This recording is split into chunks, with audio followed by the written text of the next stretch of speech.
accusations that she was done by the cops for meth.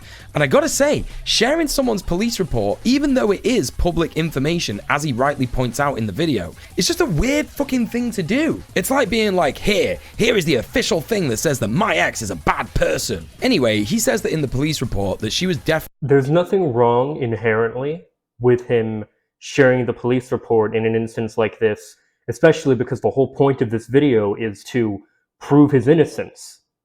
Definitely done for methamphetamine. Now, look at these police reports. It doesn't say anywhere here that she was done for meth. It says that she was done for being in possession of a controlled substance. You do know what a controlled substance is, don't you, Xanderhal? Many things. But no, Xan the man needs you to think that it is meth. You know, the bad drug that all the crazy, unhinged druggies do. All the crazy, unhinged druggies that steal things and hurt people and rob people and rape people. Just so they can get their fix. And make So, this is the moment, this is where the penny drops.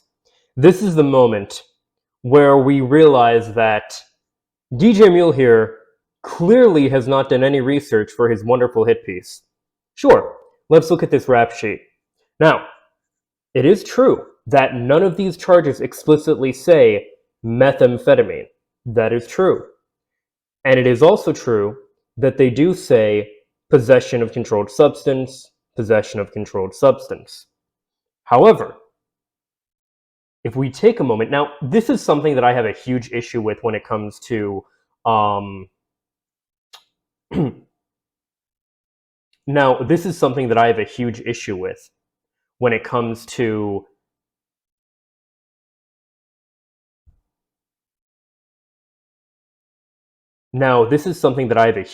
with when it comes to legal talk, so to speak. There was a case a while ago, where former Nickelodeon star and my former hero in general throughout my childhood, Drake Bell, was charged for child endangerment. And I hated so much that the information we were getting about this only ever said child endangerment, and it never specifically went into what exactly he was being charged for. What it came down to, as it does actually show here, is that it doesn't specifically explain, but essentially what it came down to was that he was, according to him, he didn't know this, but he was soliciting minors in a non-appropriate, we'll say, way. Not a way that an adult should be interacting with minors. We'll say that much. He was soliciting and dispersing harmful material. But I hated it because, as it says child endangerment, I thought that meant what? Like someone got hurt or could have gotten hurt at a concert or something like that, because I couldn't think of what that could possibly mean. So my point in bringing this up is when we have things like this that say possession of controlled substance, it helps to look up and figure out what does that actually mean. So let's look up 11377.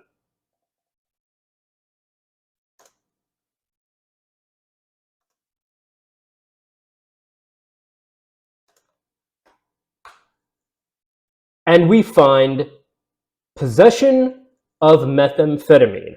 California Health and Safety 11377A, California Health and Safety Code, same thing, makes it a crime to possess methamphetamine for personal use.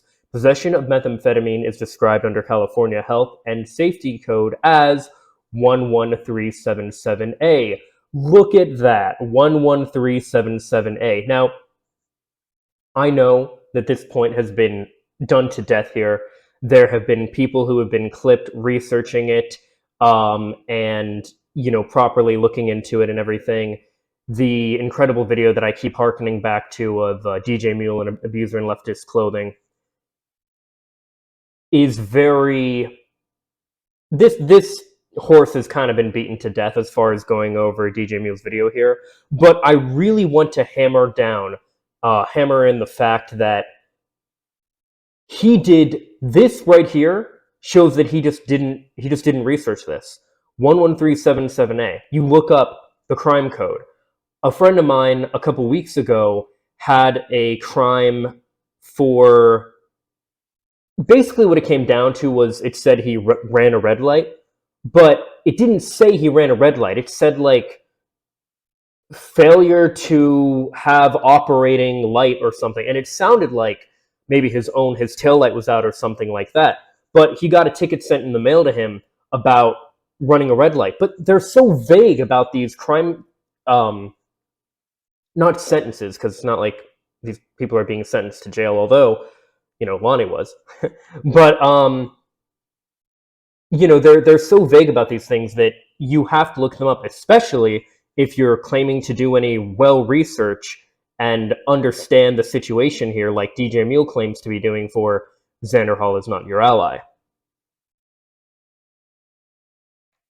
That she was done for meth. It says that she was done for being in possession of a controlled substance. You do know what a controlled substance is, don't you, Xanderhal? Yeah, meth. Meth is one of them.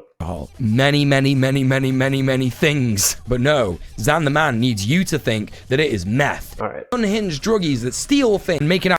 Xanderhal then tells us that he went back to the apartment while she was in jail, and is delighted to tell us that it looked like the aftermath of a frat house party. I'm pretty fucking sure that Xanderhal didn't go to college, so I don't know how he knows what an actual frat house party is, but anyway, that's by the by. And to be honest, if I'd have gone through the shit that Lonnie had gone through, I would not have an incentive to clean up that house. I would be fucking devastated. I'd probably spend a lot of time just like in bed. Hell, I find it hard enough to clean my house in general with fucking ADHD, and trust me, having again with the cell phones, ADHD and OCD is a fucking trip.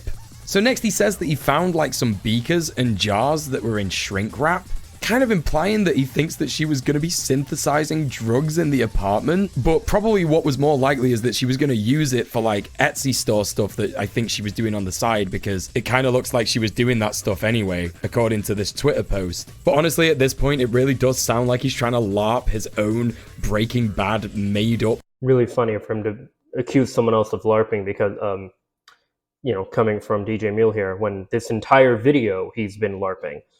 I want to point out, though, Xan was not delighted to explain that it looked like something out of Breaking Bad. First of all, people use terms like that colloquially all the time. Oh, it's a madhouse or something, or oh, looks like a tornado went through this place. Who are you to turn around and say, oh, like, what that actually looks like? Come on, really? Like, seriously? No. It's an expression, and what he's saying is, having seen Breaking Bad, this looks like a scene out of Breaking Bad. Not really anything worth kind of, criticizing him for that part. Fantasy. He even references the show when he's talking about this, and what I want to point out, by the way, is that Xanderhal and his community seem like obsessed with evidence, even if it is like... Yes, evidence is a good thing. Questionable at best. So why do we not have a picture, Xanderhal? Where are the pictures of this supposed meth lab that Lonnie was making in your... Do you know what's really funny about this? He is now going to, kind of get on Xan's case for, not having pictures, not providing evidence. But at the same time, he has constantly, throughout his entire own video here, has been constantly showing these clips of Xan, where Xan has been talking, but not actually, he hasn't actually shown the clips. He'd say, oh, look, Xan said this, and then he wouldn't actually have the audio to go along with what he was claiming Xan was saying. And now he's saying, where's the evidence, Xan? Like, really? Come on, dude. Fucking ex-apartment. Like, if this happened to me and I went to an old apartment and found some stuff that I didn't recognize in there and I was worried that it was, like, weird, I would probably take a picture of it so I could ask people and be like, yo, what the fuck is this? He then next talks about how he starts removing all of his possessions, clearly trying to make a statement here that even though they had the agreement... Also, because if he had evidence, and he did that, by the way, and he just took it to random people rather than, like, the police or something, he could have been charged for possibly aiding and abetting, but also he could have been spun around to make it look like he was the one who actually did this as well. Agreement that Lonnie was able to spend his money on the things that she needed, that now all of these things are his, actually. Oh no, oh, you thought that actually I was being nice and these things belong to you. No, they're mine. They're fucking mine. And the way... So when breakups and or divorces happen, yes, it is true that there should be a fair split of basically who owns what. However, if you're in a situation like this where one person paid for everything, then yeah, I'm sorry, but all of the things that they paid for should be theirs, at least all the things that they want. Now, granted, Xan even did he let Lonnie know about the things that she still had, that he put in a safe house for her to pick up when she was able to. He went out of his way to make things, I don't want to say easier on her, but he definitely wasn't, vindictive about this like he could have been. He then talks about how he just went back to his normal life, pretending that none of this stuff happened. It's just so disgusting. Yes, when traumatic experiences like this happen, generally people do try, keyword being try, to go back to their life before shit hit the fan. Where is his empathy? My God, no debrief, no makeup sex, just sweep it all under the carpet. Don't even think about your poor, homeless ex-girlfriend who has no fucking money, has gone to jail, and whose life is falling apart. Just go and fucking make your YouTube videos.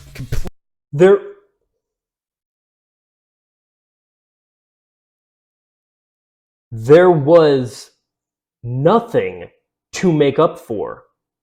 The relationship was over. He had evidence that she was lying to him, that she was stealing from him, that she quite possibly was cheating on him. There was no, oh, let's talk about this, let's make up and make everything better. There was no discussion of making things better. There was no makeup sex. There was no any of this. What the hell is wrong with...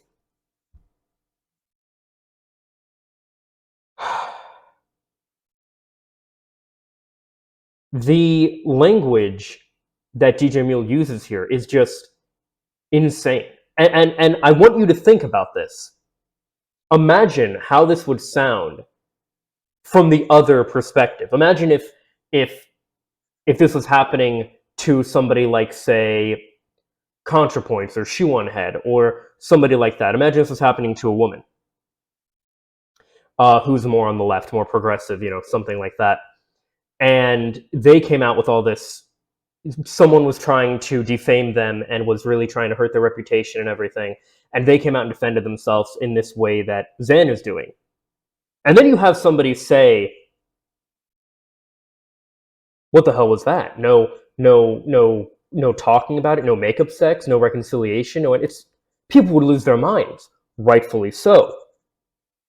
But with DJ Mule here, it's okay, because as we can see, not only is he being unempathetic toward Xan, and quite frankly unempathetic toward male victims of any of this kind of abuse in general, he is being a stereotypical male feminist white knight kind of person, because his whole message here is Xan is bad because he not even attacked, but had some kind of beef with my friends who are women that I would like to have a relationship with, as well as defended himself against another woman who he also finds attractive and would probably want a relationship with her too. But this whole thing, this is like the equivalent when people talk about putting the pussy on a pedestal. That's what this is. That's exactly what that's what he's doing. This is disgusting. This is abuse apologia. This is victim blaming. This is misinjury. This is so much bullshit. This is just disgusting. Complete refusal to take responsibility of his actions. He tries to cover his tracks here by saying that if she really wanted to... And again, notice, not playing the audio for what Xan actually says, just playing mute audio, or playing the clip without audio and just saying, this is what Xan's saying. How do you know? Just trust him. Source, trust me, bro. Lani could get in touch with my mum, but even if that's the case, it is so irresponsible to cut off all communication with someone that you had been seeing for 2 years. No, it's not. No, it is not. They will tell you, in fact, let me see if I can find here.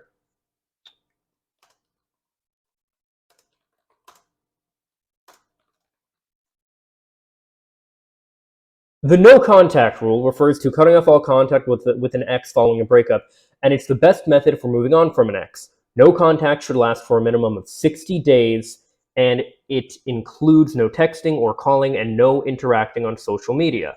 This is from Mind Body Green, the no contact rule, the most effective way to move on from an ex, written by Monica. I'm not sure how to pronounce this. I'm sorry. Parikh. We're gonna go with Parikh. Is that? Let me make sure I'm. Yeah, I'm gonna go with Parikh. No contact rule will not help you get your ex back. It will suck. You know, you can read this article if you want, but the no contact rule is a very important rule that is generally understood when going through any kind of breakup. What you're doing when you're allowing contact to occur again is you're essentially, you've closed the door, but you've cracked it open a little bit. You said, hey, the door is still like kind of open for you. And that's not healthy, especially not after this kind of breakup, not after this kind of situation. And again, I talked about this in an earlier part about what I went through with my ex-fiance. I didn't cut contact. That was a mistake that I made. Xan did the right thing here in cutting contact. A lot of people, not just men, women too, I'm sure it happens to non-binary people as well, will get in relationships, have them go sour, and not actually cut contact. That's how you end up in these situations. That's how couples end up in these situations where they're constantly fighting, getting back together, breaking up, and the cycle just goes on and on. It's not healthy. It's not healthy at all. It's extremely damaging for your mental health. You know, something that a leftist like DJ Mule here should actually care about. But we've already seen where his priorities lie, and he's only continuing to prove that. To not even allow her to make her case. Honestly, gang, I can't get over this. Like, I've had toxic relationships that were 6 months long, where someone had been confirmed by multiple people to have been cheating on me, and I still didn't act like this. That doesn't make you a good person. That makes you a sucker. Like, I'm sorry. If you're in a situation where you're going to say, oh, you escaped your abuse, well, I just stayed in it and dealt with it. You're a pussy for leaving. Like, what? No. That's that kind of, and I'll be honest, it's actually parts of, you know, toxic masculinity, and I would say toxic relationship, you know, normalization that a lot of people have, this idea that, oh, you just have to fight for it, and if you give up, then it's your fault. And those are some mentalities that I very much fell into in both of my last serious relationships. Not healthy mindsets to be in at all. And I quite honestly, I do wonder if DJ Mule is just, if he's been so damaged by other relationships that he's had, that he legitimately doesn't see what's wrong with this stuff. He's been gaslit so much that he just does not see how damaging these things are and doesn't run from them like someone more experienced and understanding of their situation would do. You know, I've been tearing apart his entire video here, and I'll continue to do that, but I do wonder if he himself is a victim of abuse and never properly recovered. I still tried to sort things out with this person. I gave them way more grace than this fucking man could even conceive. This next bit, I'm just gonna let him speak for himself, really. I have no intent to keep on paying to keep her items in storage. It's burning a hole in my pocket for me to even hold on to these things. I only saved them out of the kindness of my heart to try and be a good person, and it's only gotten me tangled up in more drama. I'd literally have less bullshit to deal with had I let her sentimental, irreplaceable items get trashed in the unit along with the rest of her stuff. No comment. Lots of notes, by the way, but No comment. I don't really think I need to cover any more of this video than what I've already mentioned, so Wouldn't notes be comments? I'll just leave you with this part. Xan references the twitlonger that Lani made and says that he's proud of his fans for all... Also, once again, in case it wasn't clear, yes, Xan doing that was the right move as well. Again, no contact, and don't be paying for something that, you know, you were paying for your ex. People end up in these kind of situations all the time too, where they're paying for their ex's, you know, phone bill or their rent or what have you. And it's like, what are you doing? Like, seriously.